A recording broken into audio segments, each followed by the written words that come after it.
Hi, everyone. I hope you are all doing well. Without further ado, let's begin our story. In the dark corners of history lies a figure whose name is linked to unimaginable horror. Elizabeth Báthory, often called the Blood Countess, a Hungarian noblewoman of great power and privilege, she is at the center of one of history's darkest and most twisted legends. But was she really a monster who bathed in the blood of virgins, or has her story been twisted and distorted over the centuries? The tale of Elizabeth Báthory is one that sends chills down the spine. Born in 1560 into one of the most powerful families in the Kingdom of Hungary, Elizabeth appeared destined for greatness. Smart and fluent in several languages, she married Count Ferenc Nadasdy at just 15, a union that further raised her already strong status. Together, they managed large estates, ruling with a wealth and authority that most could only dream of. But power, as they say, can create enemies, and enemies can create stories.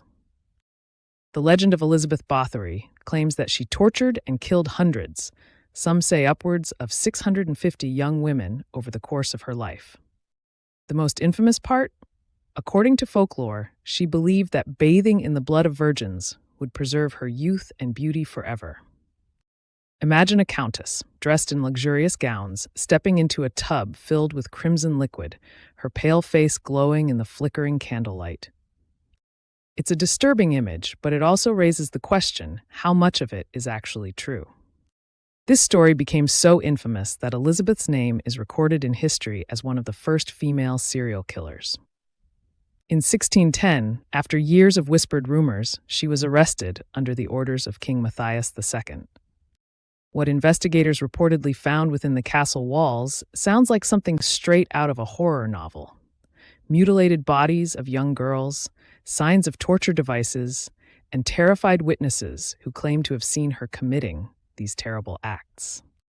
Elizabeth was put on trial, but not in a way we would recognize today. Her 4 servants were tortured during interrogation and confessed to helping her. They were executed soon after. As for Elizabeth, she escaped execution, but not punishment. Found guilty, she was locked in a single room in her castle, with its windows bricked shut for the rest of her life. 4 years later, in 1614, she died. It's a grim story, one that has become closely linked with her name.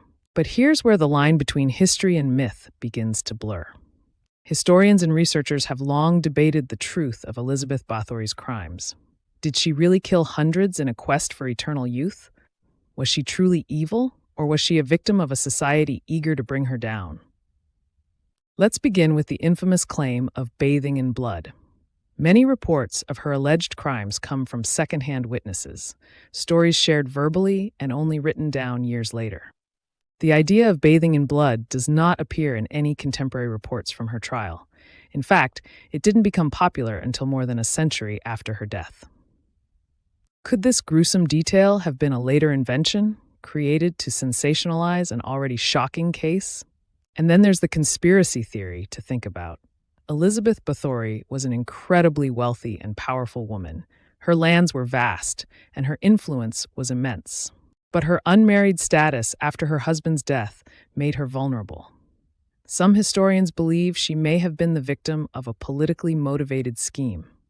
King Matthias II, who ordered her investigation, was deeply in debt to her family.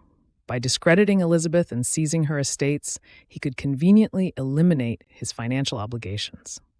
Additionally, as a woman with significant power, Elizabeth challenged the traditional gender roles of her time. Could her independence and authority have made her a convenient scapegoat for a story of monstrous evil?